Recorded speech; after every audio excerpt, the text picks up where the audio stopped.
I'm Regina Anderson, 34, and I built my career in classified defense work, mostly behind the scenes, never flashy, but deeply respected by those who knew.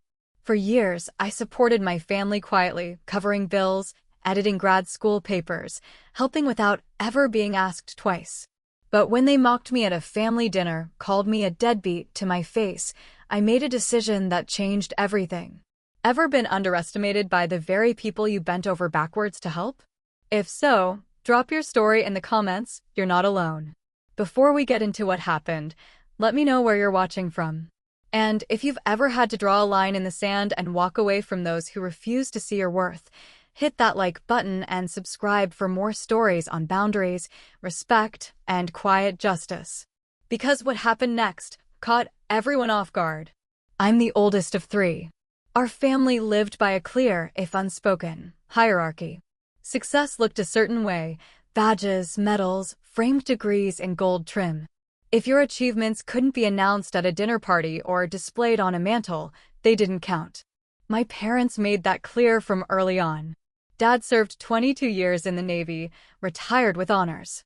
Mom worked as a high school principal. Both believed deeply in discipline, structure, and the kind of success you could salute. My brother, Billy, followed suit. He went into law enforcement straight out of high school.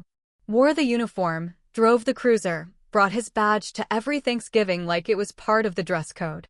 He wasn't particularly bright, but he looked the part: broad shoulders, firm handshake, short answers. Our parents beamed every time he walked through the door. My sister, Jenna, played the long game. Straight A's, debate team captain, student government. She got a full ride to a top graduate program in international relations, then married a Navy officer who racked up promotions like they were participation trophies. I think our parents would have paid for her wedding even if she'd picked someone else. They were that impressed by the dress blues. And then there was me. I studied computer science and engineering, but skipped the Ivy League circuit in favor of internships at niche startups. I got my degree quietly, with zero ceremony, no cap, no gown, just a scanned PDF and a login to the alumni portal. From there, I moved into research work. Some of it academic, some of it government adjacent. Mostly classified. I signed so many NDAs I started dreaming in redacted text. But it was good work. Impactful. Lucrative enough. Only no one at home seemed to care. What exactly do you do again? Mom asked once, squinting like the answer was printed on my forehead. Nothing you'd recognize, I replied. Which was true. If I told them I'd helped build the cybersecurity protocols that protected half the state's emergency infrastructure, they'd probably ask why I didn't just join the Navy instead. I didn't mind the quiet. I didn't need applause. But the thing is, they didn't just ignore me, they rewrote me. I became the daughter who'd never really found her thing. At family dinners, they'd ask Jenna about her next rotation and Billy about the new precinct. When it was my turn, there was polite silence. You still working from home? Dad would ask. Still consulting, I'd say. That was the safest word I could use. I couldn't exactly tell them I'd been flown to DC twice last year to brief a joint task force. Not without breaking federal law. Over the years, I stopped expecting them to understand. But I didn't stop showing up. When Billy got arrested for a DUI, I was the one who wired the bail money before anyone else even picked up the phone. He never said thank you. 2 weeks later, he was back in uniform, and it was like it never happened. When Jenna's husband deployed to a classified location, she had a panic attack during finals. I stayed up 3 nights in a row helping her rewrite 2 term papers. She ended up graduating with distinction. She gave the speech. My name wasn't in it. When Mom's insurance dropped coverage for a surprise hospital procedure, the bill was just under $9,000. She called me sobbing, which she never does. I told her not to worry. Paid it off that same week. She never brought it up again. I did these things not because I was a martyr, but because I still believed, deep down, that love meant showing up, even if no one noticed. I wasn't chasing their approval anymore. I just didn't want to become cold. I didn't want to become them. But over time, the gap widened. Their language started to shift. Billy joked once, loud enough for everyone to hear, "You know, some of us have to get up for real work in the morning." Mom laughed like it was true. Dad started sending me job listings. Real ones. Full-time positions I was overqualified for by a factor of 10, with salaries that would have cut mine in half. Jenna got the worst of it. She never said anything overt, but she stopped inviting me to things. Her bridal shower. A promotion dinner. I only found out about her baby announcement because a cousin posted the ultrasound photo. I started to recognize the pattern. If you didn't look the part, you weren't part of the story. And without realizing it, my family had written me out. I kept showing up anyway. Brought gifts. Listened to the stories. Asked the questions no one asked me. When I did talk about my work, I kept it surface level, consulting, research, defense adjacent. One time, Jenna's husband asked to follow up. Just one. I told him I'd worked on a threat mitigation system. His expression changed instantly. Cyber division, he asked, like he suddenly saw me. Something like that, I said. He nodded slowly, but didn't press. I figured it would end there.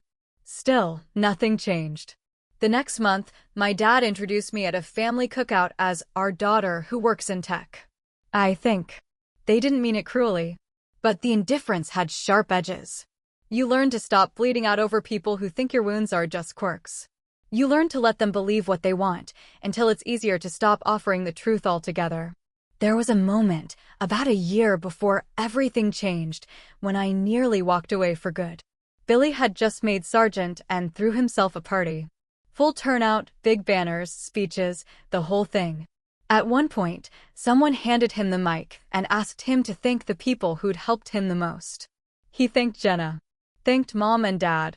Thanked his old lieutenant. He didn't mention me. Not once. I'd been the one to clear his record. Quietly paid the lawyer to make sure that DUI never saw daylight.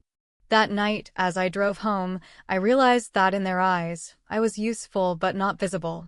Present but uncredited. And the most painful part was knowing that no matter what I accomplished, no matter how big the win, it would never look like success to them. I told myself it didn't matter. That I didn't need a family who understood. I had mentors. Colleagues. Contracts that paid well and teams who respected me. But that's the thing about family. It doesn't need to be logical to hurt. What I didn't know then was that everything they thought they knew about me was about to get rewritten. Not by anything I said. Not by a fight or a confession or a desperate attempt to finally be seen. It would take someone in uniform. Someone they already respected. And a single word. Spoken in front of everyone. Ma'am. But that part comes later. The first time I realized things had shifted, it was Thanksgiving. I'd driven 2 hours in the rain to get there on time, walked in with a bottle of wine and my usual hope that this year might feel different. It didn't. They were already halfway through drinks. Jenna's husband, Adam, was standing near the fireplace in full uniform, dress whites, ribbons, polished shoes. The whole thing looked like a promotional photo for the Navy, except it was happening in our living room. Dad was right beside him, recounting the story of Adam's last deployment like he'd been there himself. Bronze Star, Combat V, he said, voice full of pride. My son-in-law doesn't flinch when things get real. He clapped Adam on the back, eyes scanning the room to make sure everyone was impressed. I stood just behind the coat rack, still holding the wine. No one noticed I was there. Eventually, Mom spotted me and waved me over. There you are. We were just about to eat. No hello. No how was the drive. She pointed toward the kitchen. Set that on the counter, will you? Dinner was loud, like always. Everyone talked over each other, career updates, baby plans, political rants. I sat between Uncle Dave and one of Billy's high school buddies who apparently had nowhere else to go. When I tried to join the conversation, Billy cut me off with a joke. So, still unemployed, or just between coffee breaks? It landed harder than it should have.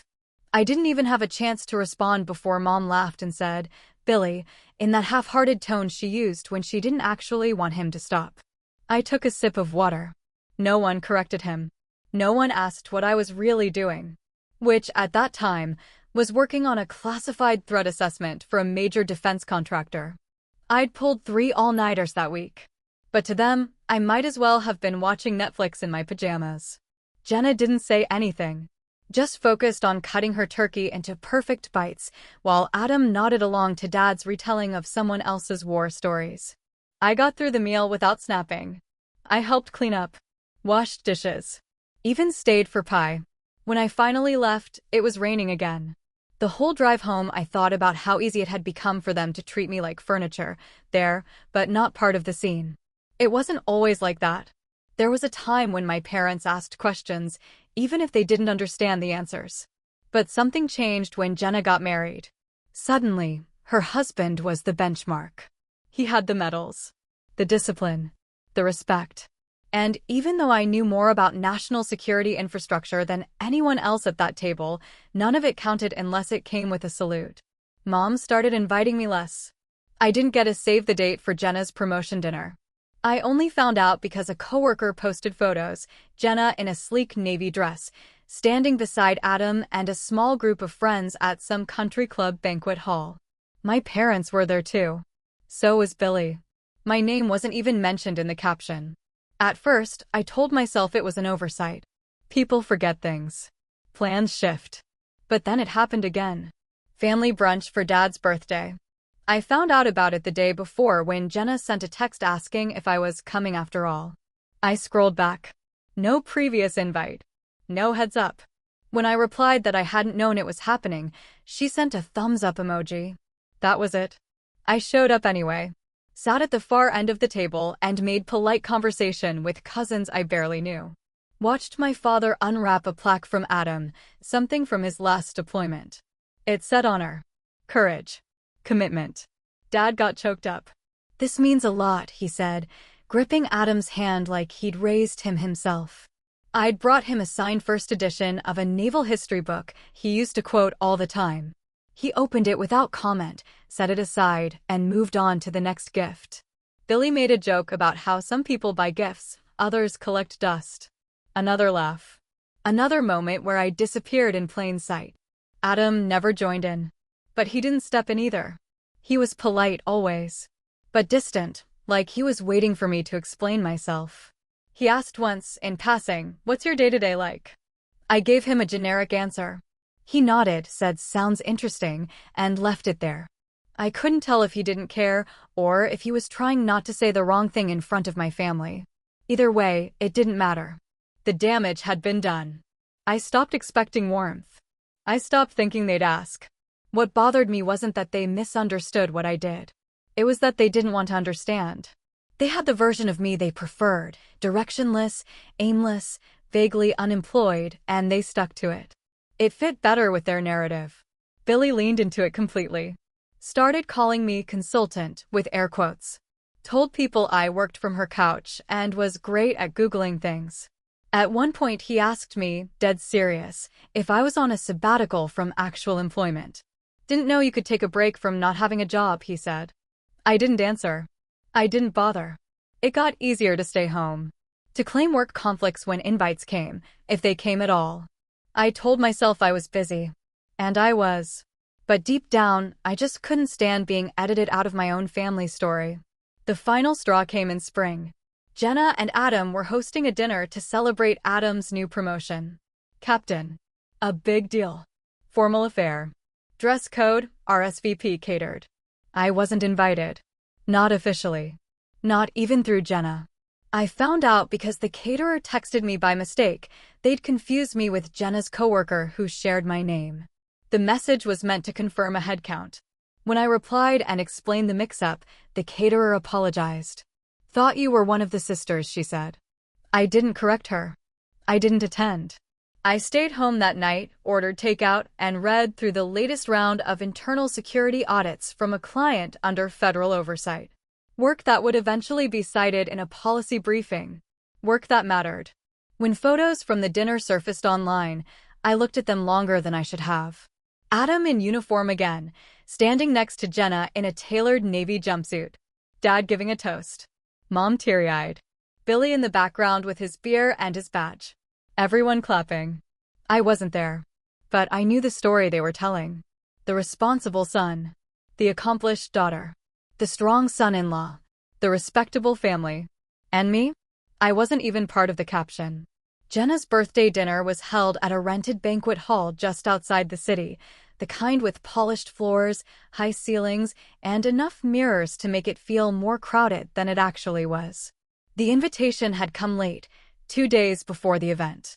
A group text from Mom sent more out of obligation than enthusiasm. I almost didn't go. I had a project deadline that Monday, a deliverable under NDA with a strict handoff schedule. But something told me to show up. Maybe it was curiosity. Maybe spite. Maybe I just wanted to see how invisible I really was. I bought Jenna a hardcover she'd once mentioned in passing during a phone call last year, one of the few real conversations we'd had. Wrapped it in simple blue paper with no bow. Showed up 15 minutes early, parked in the far corner of the lot, and walked in like I didn't already regret it. The room was already buzzing. Long rectangular tables with gold runners, buffet trays steaming at the far end, a little banner near the entrance that read Commander's Wife and Still Fabulous. I didn't recognize half the people there. Military colleagues. Adam's peers. Jenna's friends from grad school. The ones I did recognize didn't seem to notice I'd arrived. Mom spotted me first. She walked over briskly, hands folded like she was hosting a donor event. "You came," she said, with the kind of surprise that wasn't quite positive. "Got the invite," I replied, holding up the gift. She took it without looking. "I'll put this with the others." Then she leaned in slightly, lowering her voice. "Just don't make tonight about you, okay? We already have enough freeloaders in the family." I blinked. "Sorry. Just behave. Don't get sensitive. It's Jenna's night." Before I could say anything, Billy walked by holding a drink. "Look who finally left her apartment," he said, smirking. Deadbeat made it after all. The words hit harder than I expected, mostly because they didn't sound like a joke. Not even the lazy kind. It was casual, dismissive, practiced. A few people around him laughed. Not loudly, but enough. I didn't respond. I just walked past them to find a seat near the end of one of the tables, behind a group of guests I didn't know. I stayed there quietly, sipping flat club soda, listening to conversations that didn't include me. Dinner was called a few minutes later. People lined up by rank, almost subconsciously: military, family, extended guests. I waited near the back, filled my plate with small portions, and sat in the corner near the window. I tried to keep my head down. Just survive the next hour. Then leave. Adam hadn't arrived yet. Everyone was talking about how he was coming straight from base, how he might be in uniform. Mom mentioned it 3 times. "He's been promoted to XO. They don't let just anyone take that post," she said, loud enough for half the room to hear. Dad nodded proudly. "Officer of that caliber, they should have fast-tracked him sooner." Jenna blushed in that polished, perfect way she always did, modest and self-satisfied all at once. "It's not just his medals," she said. "It's how he leads. People trust him." I took a bite of salad and didn't say anything. Then the door opened. Adam stepped in wearing his formal Navy uniform. Ribbons lined his chest. Gold trim. The room went still for a second, not because they were surprised, but because it made everything feel official. He took a few steps inside, scanning the crowd. Then he saw me. And stopped. I thought maybe I imagined it at first. But then he straightened. Slowed. And walked toward me, eyes steady. When he reached the table, he paused just a few feet away. "Ma'am," he said, clear and loud. Then he saluted. You could hear silverware clink down. Someone gasped. I think it was Aunt Marlene. Dad dropped his fork onto his plate. Jenna, halfway through a sentence, froze with her mouth slightly open. The salute wasn't casual. It wasn't performative. It was formal, textbook. And it was directed at me. I nodded slowly. "Lieutenant Commander," I said, because I didn't know what else to do. It came out flat, instinctive. Adam held the salute another second, then dropped it. Still looking at me. "Wasn't sure I'd run into you here," he said quietly. I wasn't sure either. He glanced at the seat next to me. "May I?" I nodded again. He pulled out the chair and sat down. The noise in the room didn't come back right away. People were still watching. Listening. Trying to understand what they'd just seen. Jenna walked over after a minute, stiff smile on her face. "You made it," she said to Adam. "Of course," he said, turning slightly in his chair but not getting up. "Didn't want to miss your big night." She didn't look at me, just reached down, squeezed his shoulder, then walked back toward the head of the table. Dad didn't speak to me the rest of the night. Neither did Mom. Billy kept looking at Adam like he was trying to solve an equation that didn't make sense. I stayed until the cake was served. Watched people slowly recalibrate their behavior, laugh a little less loudly, avoid eye contact with me, whisper behind napkins. I knew what they were wondering. Why would a decorated officer salute the person they all called a deadbeat? Adam didn't explain. Neither did I. But I could feel the shift. A thread snapping. For the first time in years, they didn't know how to talk about me. And that silence felt better than any apology I never got. I left before the cake was cut. Didn't say goodbye. Didn't wait for a ride. Just walked out, calm and quiet, like I was late for something more important, which, for the first time in a long time, felt true. The cold air outside hit me harder than I expected. I'd been holding tension in my shoulders all evening. I could feel it now as a dull ache running down my spine. I crossed the parking lot without looking back, keys already in hand. No one followed. I got into my car, locked the doors, and sat there for a minute. Not crying. Not angry. Just still. Then I drove home in silence. No music. No GPS. Just the low hum of tires against asphalt and the replay of that one word. Ma'am. The way Adam had said it, like it meant something. Like it came from knowledge, not obligation. I didn't tell anyone about it afterward. Not my coworkers. Not my neighbors. I didn't answer texts. Ignored a call from Mom the next morning. Let Jenna's voicemail go to inbox. A week passed. Then a text came from Jenna. Just one line. "What exactly do you do?" No punctuation. No greeting. I stared at it for a long time before locking my phone and sliding it across the counter. I didn't answer. Because what could I say? "Oh, nothing much. Just managing risk exposure for systems your husband's unit depends on to not get killed?" Even that would have violated 3 NDAs. What I could have said, what I wanted to say, was that I'd spent the last 4 years supporting defense contractors on projects they would never hear about. Remote systems audits. Vulnerability testing. Infrastructure simulations designed to assess exactly how long a critical operation could survive a coordinated cyber attack.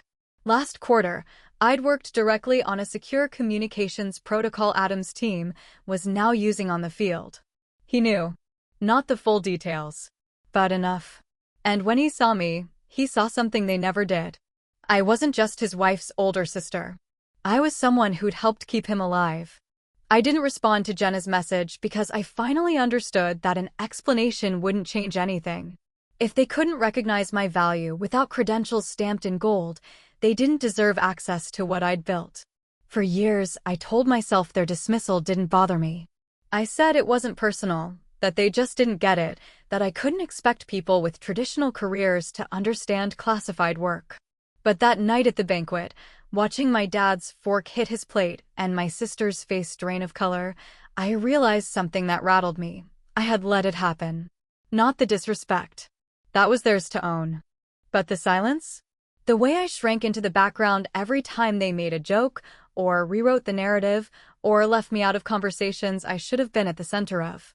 That part was mine. I let them talk over me because it felt easier than trying to justify a job I wasn't allowed to talk about. I played along with the jokes because I didn't want to start fights that would go nowhere. I let them exclude me from things because being forgotten hurt less than being mocked. But silence, over time, is a kind of permission. And I had given them plenty. That realization sat with me for days. It followed me into my work, through late-night check-ins with remote teams and quiet early mornings reading reports by the glow of a second monitor. I couldn't stop thinking about all the moments I'd swallowed my own worth just to keep the peace. Like the time I paid Mom's surprise hospital bill and said nothing when she thanked Dad for figuring it out. Or the year I edited Jenna's entire graduate thesis while she told our relatives she'd done it all alone. Or the day Billy asked to borrow $2,000 to get out of a jam, and I wired it before he even explained. He never paid me back. Never mentioned it again. In those moments, I told myself it didn't matter. I wasn't doing it for recognition. But when I looked at it clearly, the truth hit harder than I wanted to admit. I hadn't just been helping. I'd been auditioning, trying to earn a seat at a table that had already decided I didn't belong. And when Adam saluted me, without fanfare, without explanation, it broke something open. Not because I needed his approval, but because it was the first time in years someone in that room acknowledged what I was actually worth. He didn't salute me as Jenna's sister, or as someone who happened to be nearby. He saluted me as a colleague, a contributor, a quiet operator doing real work. That salute wasn't for them. It was for me. And it made their silence louder than ever. Mom tried again a few days later. Left a message about how things got a little tense at the party, and maybe we should have a family dinner to talk things through. Talk things through. Like it was a miscommunication. Like I'd taken things too personally. I didn't call back. Billy didn't say anything. No surprise there. Jenna sent another message a few days later. Adam won't tell me. But I think I messed up. Just, if you ever want to talk. It wasn't an apology. It wasn't even a question. But I read it twice. Then deleted it. Because by then, something had already shifted. I'd spent too long lowering the volume on myself just to make other people more comfortable. And now? Now I was done speaking softly. The next invite was for Easter brunch. Group text, same as always. Mom signed it Love, the real adults, like it was some kind of inside joke. Jenna sent a follow-up a few hours later. Hope you can come. It'd be nice to just move past everything. I stared at the message for a few minutes before locking my phone and setting it face down on the table. I didn't respond. 3 days later, a second text arrived. Just let us know one way or the other. Mom's getting stressed. No punctuation again. Like every request was half a command. I didn't answer that one either. On Easter morning, I woke up to photos on the family thread. Billy standing behind the grill, tongs in one hand, beer in the other. Jenna with her arm around Mom. Dad in his standard navy blazer, making a toast in the backyard like he was hosting a diplomatic summit. Someone captioned it, "Strong family, stronger traditions." I muted the thread. By the time Jenna texted that evening, "Did we do something that bad?" I'd already gone for a walk, made dinner, and finished reviewing a 57-page security audit for a private contractor that would never know my name. I didn't answer. It wasn't a protest. It wasn't punishment. It was a decision. For years, I'd been orbiting around people who had built a version of me that fit their needs. Quiet, available, always in the background. Helpful, but not visible. Capable, but not quite successful. They needed me small so they could feel big. And I had let them. I made that possible by showing up. By softening myself. By absorbing their digs and smiling through dinners I didn't belong at. I gave them the benefit of the doubt so many times I lost count. But that night, after Adam's salute, after the stunned silence that followed, I saw it all clearly for the first time. They didn't misunderstand me. They just didn't care to understand me. And that difference mattered. The next time an invite came, I didn't even open the message. That week, Mom sent a photo of an old scrapbook she found in the attic. Look what I came across. Your science fair project from 5th grade. You were always our little genius. No mention of the birthday dinner. No acknowledgement of what she said to me that night. Just a carefully chosen memory, soft and sweet, with the edges sanded down. I didn't reply. A few days later, Billy posted a photo from his latest work training, tactical gear, squad formation, thumbs up. The caption read, "Some of us are too busy for family. Some of us serve." The comments were full of fire emojis and "thank you for your service." No one mentioned me. But it didn't feel like it was meant to be subtle. I didn't respond to that either. Then came Jenna. She called once. I didn't pick up. She texted twice. First, ignoring everyone isn't a solution. Then, "You're being kind of dramatic." I reread that second one a few times. Dramatic was the word they always used when I pushed back. When I asked to be treated equally. When I challenged the way they dismissed my work. It was their go-to response for discomfort. Call it dramatic. Shut it down. But this time, I didn't argue. I didn't correct her. Because I didn't owe them an explanation anymore. A week later, Mom sent a long message, long enough that it got clipped and had to be expanded. It started with "family sticks together," then went on to say how everyone's doing their best and how we can't change the past, but we can move forward. She ended with, "Don't throw everything away over one bad night." I almost laughed. They had erased me from family photos, family dinners, family stories, slowly, steadily, over years. And the one night someone else saw me for who I actually was, that was the problem? I didn't answer her message. I went back to work. During the day, I met with a defense contractor on a third-tier airbase. In the evening, I interviewed 2 junior analysts for a program I'd helped architect but would never put on a resume. At night, I drafted a report that would eventually pass across the desk of someone who wore stars on their shoulders. They wouldn't know my name, but they'd follow the protocol I designed. And for the first time in a long time, that was enough. I started filling my calendar with things that felt real. Dinner with colleagues who respected my input. Quiet evenings with people who asked actual questions instead of reciting bios. Weekends that didn't revolve around waiting to be included. The absence of my family didn't create a void. It created space. That space filled quickly. By midsummer, I was consulting with 2 new firms, both of which extended long-term offers. One was remote, one required relocation. I chose the latter. A change of scene. A change of story. When I announced the move on LinkedIn, the post got over 2,000 reactions, former coworkers, mentors, classmates, all offering congratulations. Billy didn't like the post. Jenna didn't comment. Mom didn't message. Which told me everything I needed to know. A week before the move, a card arrived at my apartment. Handwritten. No return address, but the handwriting was Jenna's. It said, "I think I finally get it. I'm sorry for all the times I didn't ask. I'm sorry for not seeing what was right in front of me. I know it's too late, but I'm proud of you. And I hope someday I can earn back even part of your trust." No excuses. No defense. Just that. I didn't know what to do with it. I didn't frame it. I didn't throw it out. I kept it tucked inside my desk drawer, under a notebook full of classified notes and redacted to-do lists. Because maybe someday I'll want to look at it again. And maybe not. But for now, I'm focused on building a life that doesn't rely on permission. Or apologies. I moved out of state by the end of summer. New city, new contract, new walls that didn't remember all the versions of me I used to apologize for. The agency wasn't glamorous from the outside. Industrial park layout, no signage, gray carpets that looked like they hadn't been replaced in a decade. But inside? Inside, it was different. Quiet halls, low-key conversations, and projects that mattered in ways you couldn't talk about out loud. I had my own office. Not big, but mine. 3 weeks in, I was asked to lead a special security review, part of an internal sweep tied to vulnerabilities someone else missed. We had 2 weeks to report. No leaks. No mistakes. I pulled 14-hour days, stayed late on Fridays, came in early on Sundays. No one micromanaged me. They just trusted me to handle it. And I did.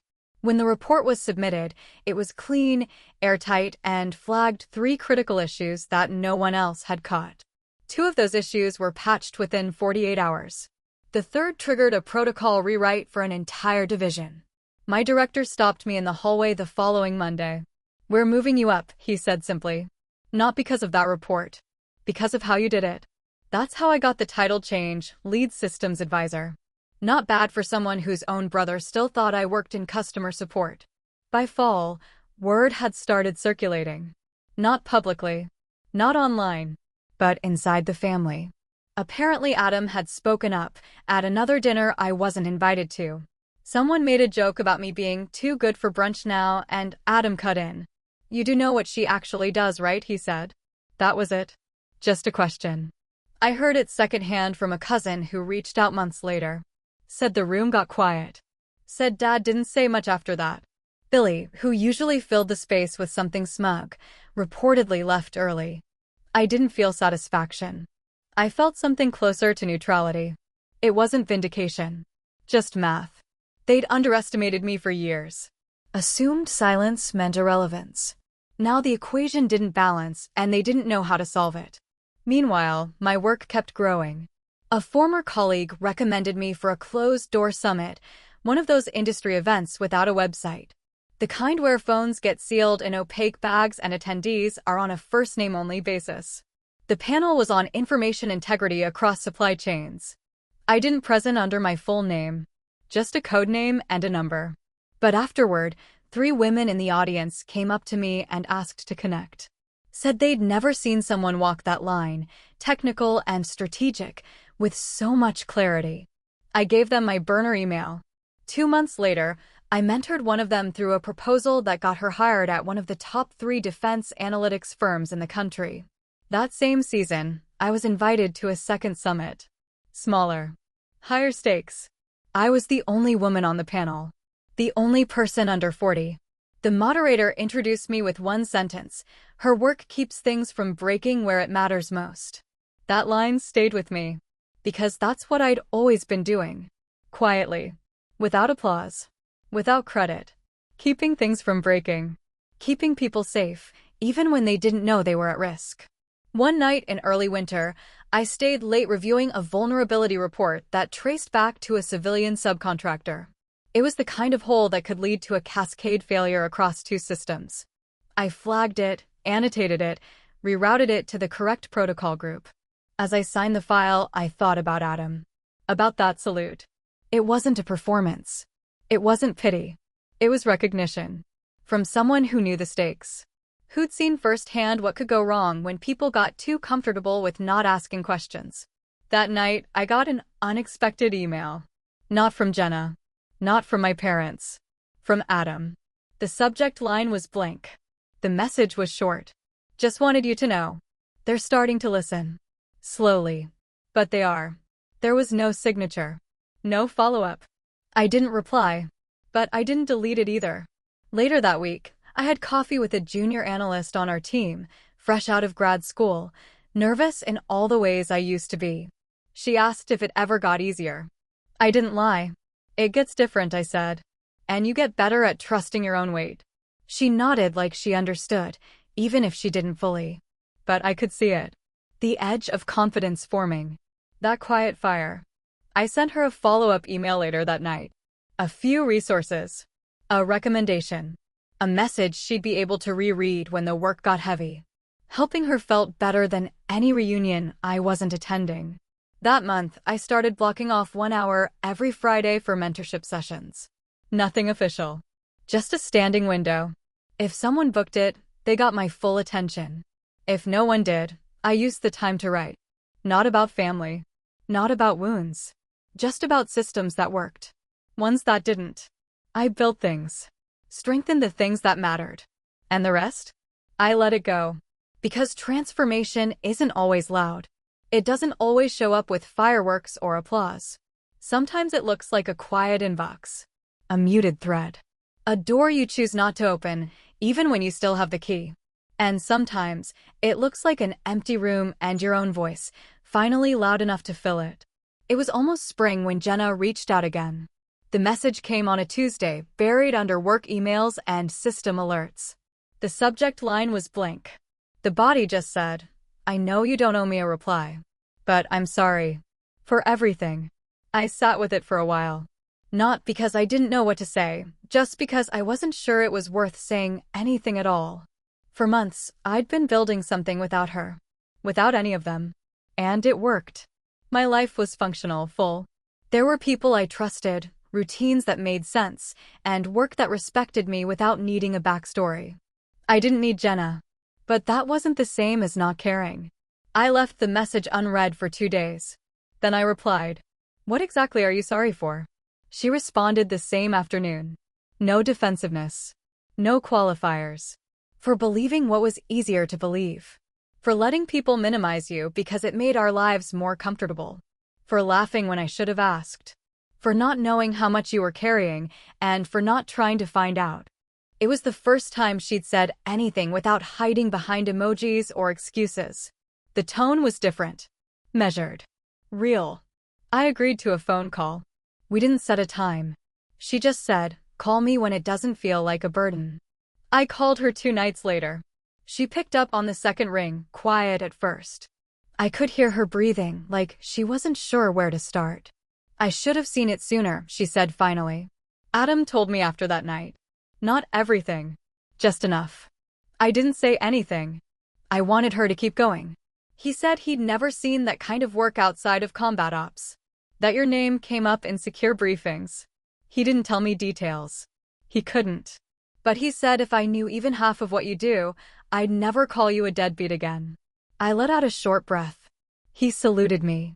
I know, she said. He wouldn't stop talking about it on the ride home. Said you deserved it more than most officers he's ever served with. There was a pause. Then she added, I didn't know what to do with that. Yeah, I figured. It made me realize how often I've leaned on the easy version of you. The one who just works online or has projects. I never asked the hard questions. And when Mom or Billy made comments, I didn't push back. I let it happen. I'm sorry for that. The silence stretched between us again. Not heavy. Just unfamiliar. I'm not mad at you, I said. But I need you to know. I'm not who I used to be. I don't have the bandwidth to manage other people's comfort anymore. I get that. I need boundaries. Tell me what they are. I told her. No more digs. No more silence when other people minimized me. No more pretending the past didn't happen. If she wanted to build something with me now, it had to be from here, not from some cleaned-up version of what was. She agreed. She didn't argue. She didn't ask for credit for apologizing. She just said, okay, that's fair. We stayed on the phone another 20 minutes. Caught up, carefully. She told me she'd started volunteering with a nonprofit that helped military spouses transition to civilian life. Said it made her realize how many people are out there doing invisible work that no one talks about. Sound familiar, she said, half laughing. A little. After we hung up, I didn't feel relieved. Or emotional. Just calm. Like something had finally stopped spinning. Over the next few weeks, we talked occasionally. Nothing deep. Nothing forced. She sent me an article about women in defense contracting. I sent her a podcast on leadership training. We didn't rehash old wounds. We didn't pretend they'd healed completely either. It was cautious. Cordial. But it was real. And real felt like a good place to start. At one point, she asked if I'd ever consider coming to another family dinner. Not right away. Just sometime. I don't know, I said honestly. That's okay, she replied. I just want you to know you'd be welcome. Even if it's uncomfortable for everyone else. I didn't say yes. But I didn't shut it down either. And that was the difference. Because for the first time, she wasn't trying to pull me back into the old narrative. She was offering something new. Smaller. Humble. A space I could enter on my terms. Later that month, I sent her a photo from a leadership panel I spoke at, me, standing next to 3 other women in the field, holding a plaque with no title on it. Just initials. Just contribution. She replied, they're lucky to have you. I didn't expect the words to mean much. But they did. Not because I needed validation. I'd moved past that. But because it was the first time I saw her look at me without needing to see herself reflected back. And that, finally, was enough. These days, my life is quiet. Not small quiet. The difference matters. I still work in the same field. Still show up to meetings where full names aren't used, where half the participants aren't on paper, where the work matters more than the credit. Some weeks are dense with analysis and red lines. Others are spent in briefing rooms, scanning through other people's blind spots before they become headlines. I like it that way. No one here asks for a resume summary over drinks. They don't need to. You earn your space by knowing what you're talking about. That's it. When I do speak, people listen.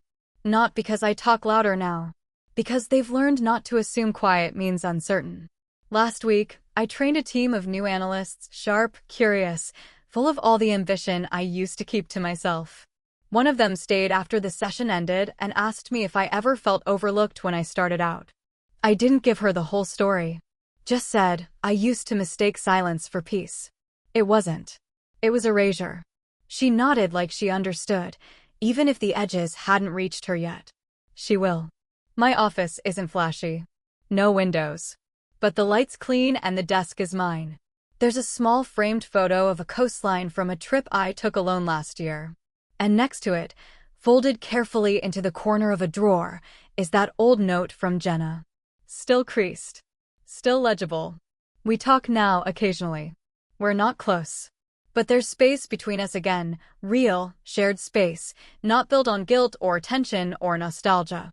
Just mutual respect, measured in small exchanges that neither of us rush. She stopped calling me dramatic. She stopped letting other people speak for me. And when our paths do cross, she listens first. I haven't been to a full family gathering since the dinner. I doubt I'll ever go back in the way they expect. But I did see my parents once, not long ago. It wasn't planned. I was speaking on a private panel in DC, small group, closed attendance, mostly agency people and strategic contractors. One of the logistics coordinators was the daughter of an old neighbor. She mentioned the event to her parents, who mentioned it to my mom. Somehow, they found out I'd be there. I walked into the building that morning like I always do, badge in hand, notes in my bag, ready to explain the parts of the system no one else had time to map out. I was halfway through the first coffee when I saw them, my parents, standing quietly near the back wall. They didn't approach me, didn't wave, just stood there, listening. I don't think they understood everything I said, but they didn't interrupt. They didn't leave early. And when it was over, my dad waited until the hallway cleared, then stepped forward. "You looked like you belonged up there," he said. I nodded. I did. He didn't say much else. Just nodded back and said, "We didn't know." "I know," I said. That was the problem. We didn't hug. We didn't rehash the past. But for the first time, he didn't look at me like a puzzle he had to solve. He looked at me like someone he had to respect, whether he understood the blueprint or not. Billy hasn't reached out. That used to sting. Now it doesn't. Some people build their identities by standing on top of others. If you remove yourself from their foundation, they don't collapse. They just scramble to find someone else to step on. That's not my business anymore. And Adam? We've exchanged a few emails. Professional. Occasionally personal. He asked me for a resource recommendation once. Said one of his officers wanted to transition into the private sector and didn't know where to start. I sent him a name. Then added, "And thank you for that night." He replied, "Wasn't doing you a favor. Just showing the room who was actually holding the structure up." That's the thing about real respect. It's quiet, but it changes the temperature of the entire room. When I look back on that dinner, the awkward silence, the dropped fork, the frozen expressions, I don't feel anger. I don't even feel triumphant. I just feel sure. That moment wasn't about vindication. It wasn't about someone finally saying what I wanted to hear. It was about the truth speaking louder than the story they built around me. A story where I was the underachiever, the outlier, the girl who worked online and didn't quite measure up. That story unraveled the second someone from their world showed up and saluted me like I was part of his. That's what changed everything. Not the rank. Not the uniform. The recognition. The pause. The shift. Sometimes justice doesn't show up in a courtroom. Or a confrontation. Sometimes it walks in quietly, salutes the person no one noticed, and says, "Ma'am." And in that silence that follows, everything rewrites itself. So, no, I'm not looking for reunion. Or redemption arcs. I'm not trying to be understood by people who once called me a burden while taking what I gave them without hesitation. What I want is what I already have. A life I built without applause. A voice I didn't trade for acceptance. And a peace I didn't have to beg for. That, to me, is legacy. Not what people say when you're gone, but what you carry without needing them to see it. Thanks for sticking with me through the end. Have you ever had someone completely misjudge you, only to realize too late who you really were? Or maybe you've had to walk away from family just to protect your peace. Drop your experience in the comments. I'd love to hear how you handled it. And if this story resonated with you, hit like, share it with someone who needs to hear it, and subscribe for more real stories about standing tall, even when it means standing alone. Sometimes the best kind of justice is quiet.